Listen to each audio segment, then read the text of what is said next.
오늘 우리에게 주시는 하나님의 말씀은 구약성경 이사야 6장 8절로 13절 말씀입니다.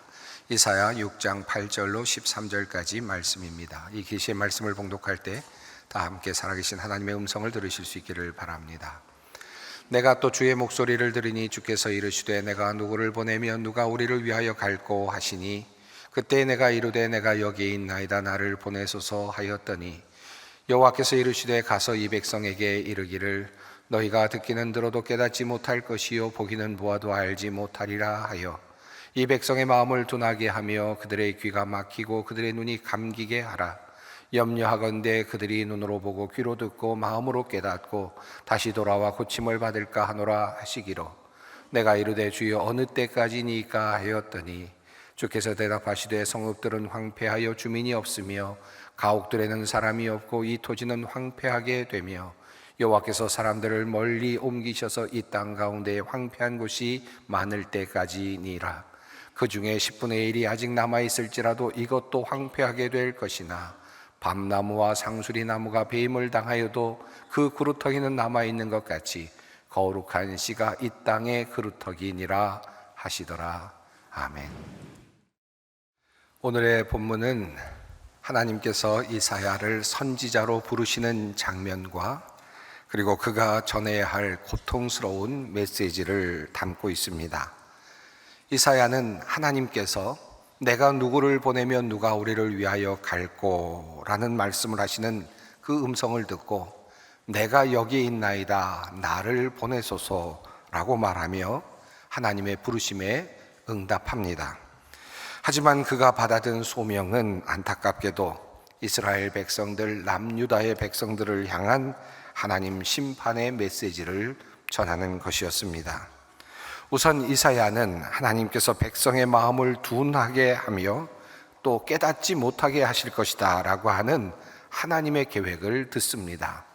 여호와께서 이르시되 가서 이 백성에게 이르기를 너희가 듣기는 들어도 깨닫지 못할 것이요 보기는 보아도 알지 못하리라 하여 이 백성의 마음을 둔하게 하며 그들의 귀가 막히고 그들의 눈이 감기게 하라. 염려하건대 그들이 눈으로 보고 귀로 듣고 마음으로 깨닫고 다시 돌아와 고침을 받을까 하노라. 이해하기 어려운 이 놀라운 말씀을 들은 이사야는 하나님께 묻지요. 주여 어느 때까지니까? 주께서 대답하시되 성읍들은 황폐하여 주민이 없으며 가옥들에는 사람이 없고 이 토지는 황폐하게 되며 여호와께서 사람들을 멀리 옮기셔서 이 땅 가운데 황폐한 곳이 많을 때까지니라 라고 답하십니다. 그리고 하나님은 이어서 이러한 심판을 밤나무와 상수리 나무가 배임을 당하는 이미지로 설명을 해 주십니다. 그리고 마지막 부분에서 그러나 그루터기는 남겨둘 것이다 라고 하는 말씀을 하시죠. 밤나무와 상수리 나무는 가지와 잎사귀가 많고 높게 자라는 그런 무성한 숲을 이루는 그런 나무입니다. 이 나무의 이미지는 화려함과 그리고 무성함을 상징합니다. 그런데 그 나무를 베어 버리시겠다라고 하나님께서 말씀하십니다. 하나님은 이미 앞선 이사야서 1장 29절에서 이 상수리 나무의 이미지를 사용하셨습니다. 패역한 자와 죄인은 함께 패망하고 여호와를 버린 자도 멸망할 것이라. 너희가 기뻐하던 상수리 나무로 말미암아 너희가 부끄러움을 당할 것이요 너희가 택한 동산으로 말미암아 수치를 당할 것이며 너희는 잎사귀 마른 상수리 나무 같을 것이요 물 없는 동산 같으리니. 이 상수리 나무는 백성들이 자랑으로 여기던 어떤 것이었습니다. 그들이 의지하고 있었던 것이었고 그리고 기뻐하고 있었던 것이었습니다. 도대체 이것이 무엇이었을까요? 에스겔서에 이런 말씀이 있습니다. 그 죽임을 당한 시체들이 그 우상들 사이에 제단 사방에 모든 푸른 나무 아래에 무성한 상수리 나무 아래 곧 그 우상에게 분향하던 곳에 있으리니. 이 상수리 나무는 백성들이 모여서 우상에게 절하고 예배하던 바로 그 자리였습니다. 상수리 나무 아래에서 백성들은 이방신과 우상 숭배를 하곤 하였습니다. 한마디로 이 상수리 나무는 그들의 신앙의 대상이었습니다. 한 걸음 더 나아가서 이 상수리 나무는 백성들이 누리고 있는 물질적인 풍요와 군사력과 그리고 화려한 삶이었습니다. 당시 유다는 물질적으로 매우 풍요로웠습니다. 그래서 부자들은 가옥에 가옥을 이어가며 땅에 땅을 이어가며 그렇게 재물을 늘려가고 있었습니다. 그 땅에는 은금이 가득하고 보화가 무한하며 라고, 그 땅에는 마필이 가득하고 병거가 무수하며 라고 이렇게 말씀을 합니다.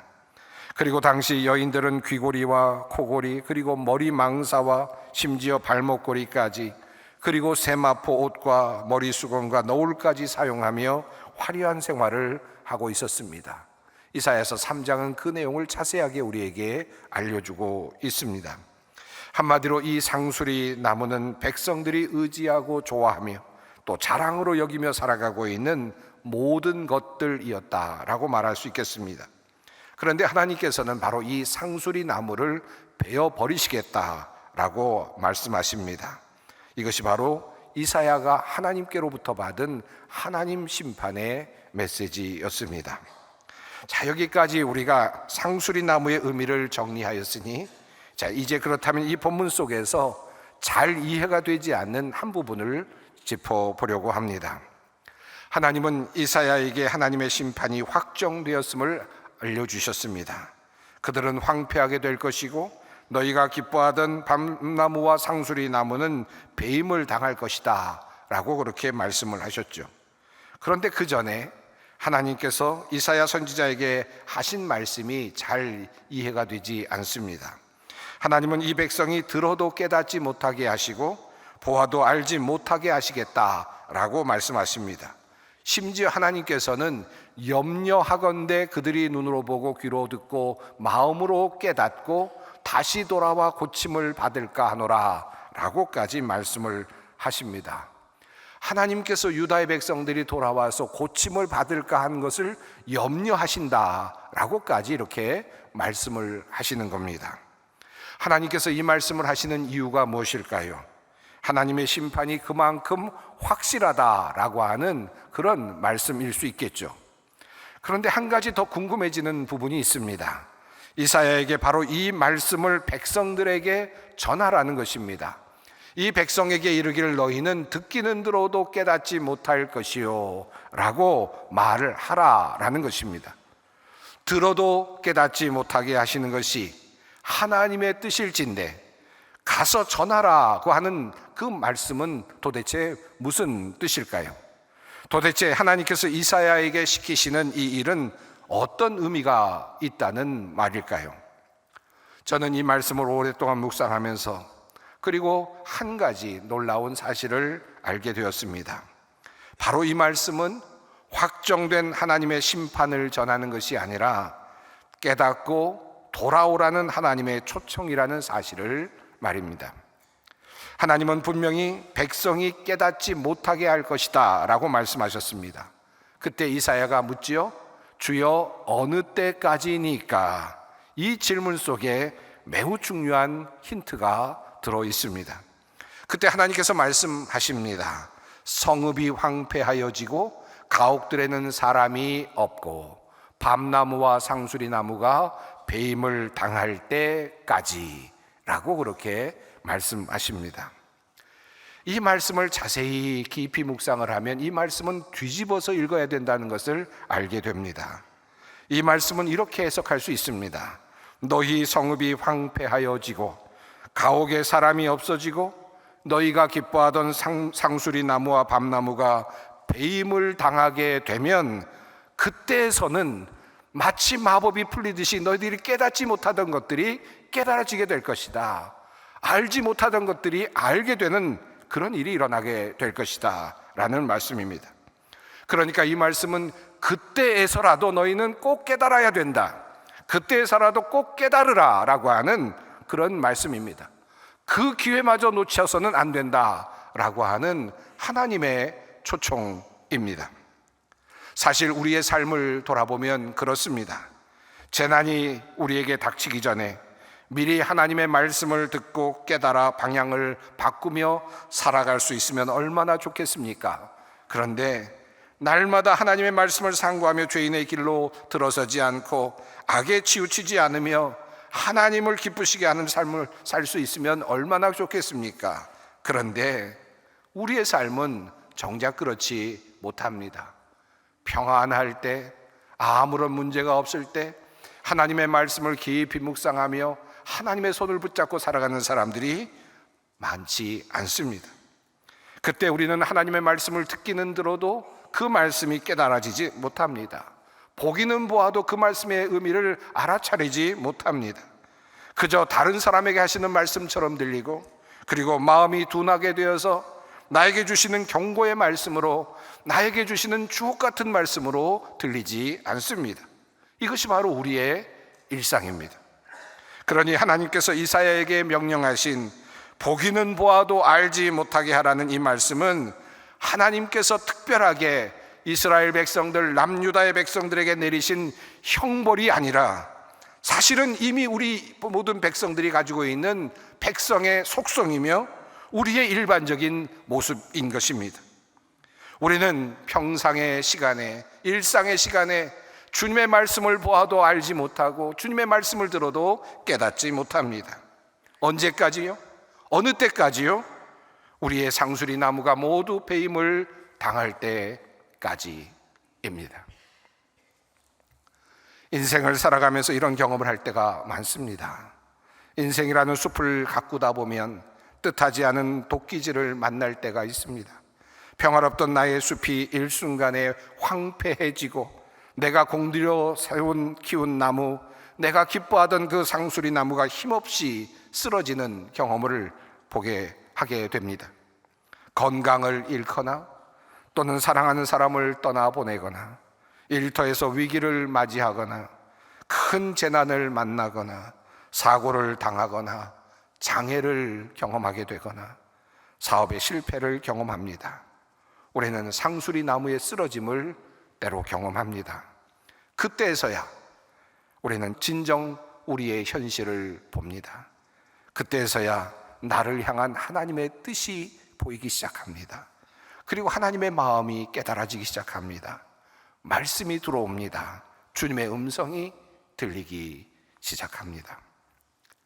여러분이 잘 아시는 나니아 연대기를 쓴 C.S. 루이스의 이야기입니다. C.S. 루이스는 본래 무신론자였습니다. 그러나 회심한 후에 기독교를 변호하는 많은 놀라운 책들을 썼습니다. 그는 신앙적으로 매우 논리적이었고 당당한 울창한 나무 같았습니다. 심지어 고통에 대해서도 고통의 문제라는 책을 쓸 만큼 지성적으로도 완벽한 답을 가진 그런 사람이었습니다. 기독교 변증가였습니다. 이 책에 나오는 여러분이 많이 들어보셨을 만한 문장이 하나 있죠. 고통은 잠자는 세상을 깨우는 하나님의 메가폰이다 라는 표현은 수많은 사람들에게 큰 영감을 주기도 했습니다. 그런데 그런 그에게 정말 인생의 도끼 날이 닥쳤습니다. 뒤늦게 만나 깊이 사랑했던 아내 조이가 암으로 세상을 떠난 것입니다. 아내를 잃은 루이스는 자신이 썼던 수많은 신앙의 글들이 무색해질 만큼 처참하게 무너집니다. 그는 일기에 이렇게 적었습니다. 내 집이 단 한 번의 타격에 무너졌다면 그것이 카드로 만든 집이었기 때문이다.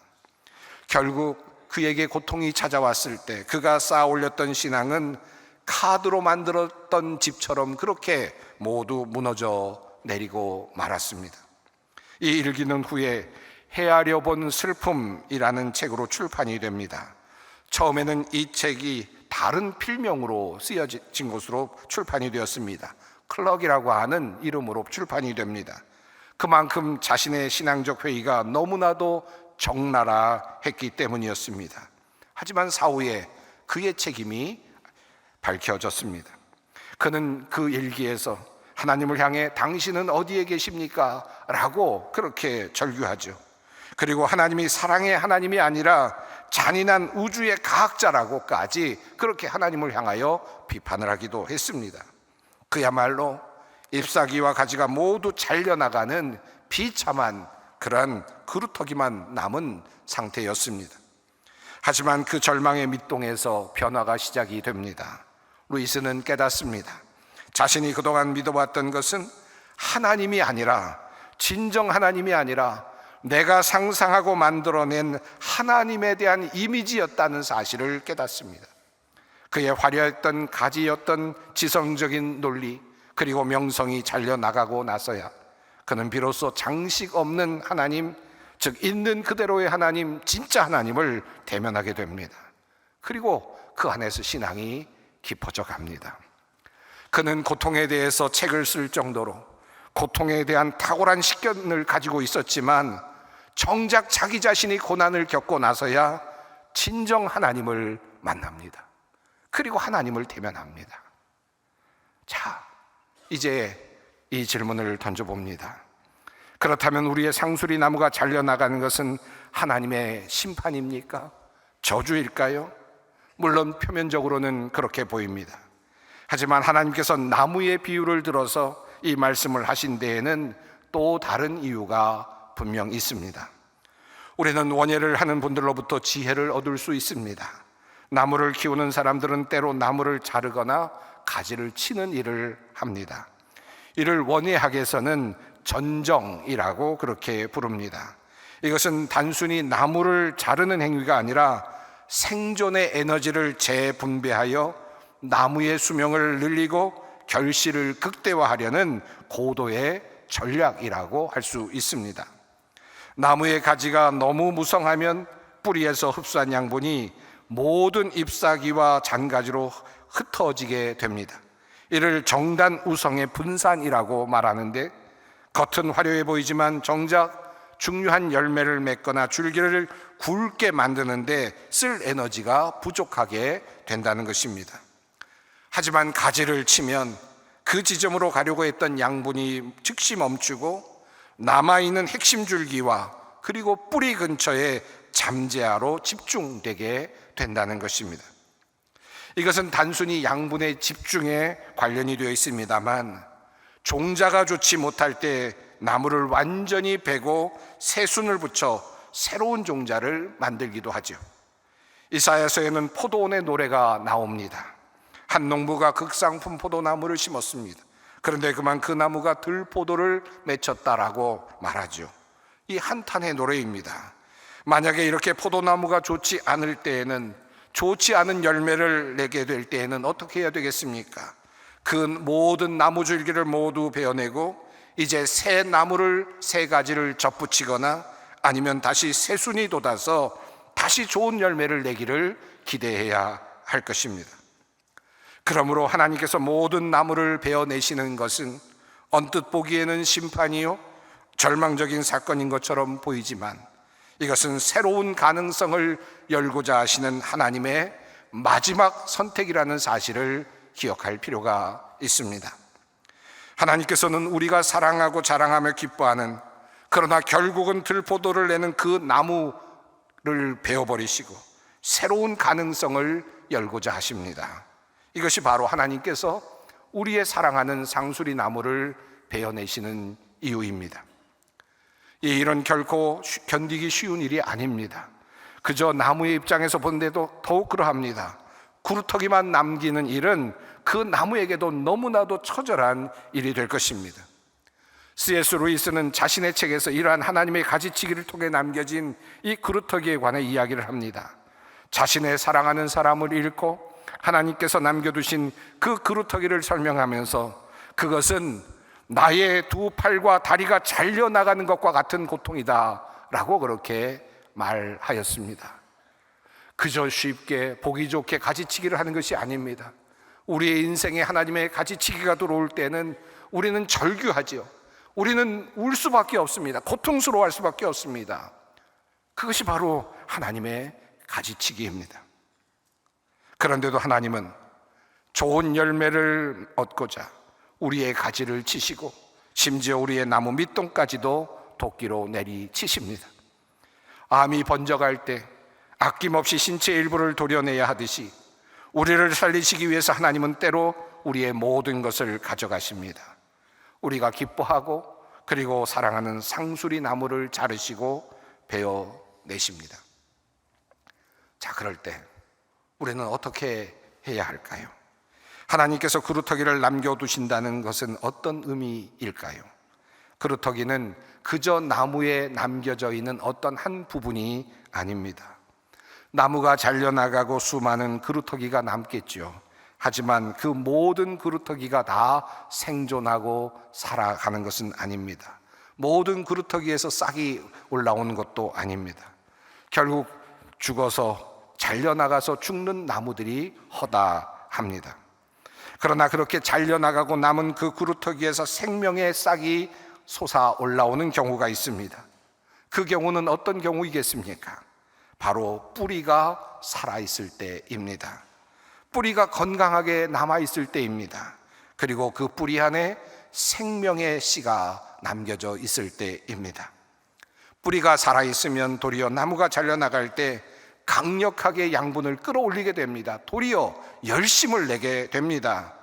마찬가지로 우리의 삶의 무성한 사회적인 관계, 분주한 활동, 세속적인 욕심의 가지가 잘려나갈 때 그때 비로소 우리는 우리의 영적인 에너지는 하나님과의 수직적인 관계와 내면의 본질에 집중하게 되는 것입니다.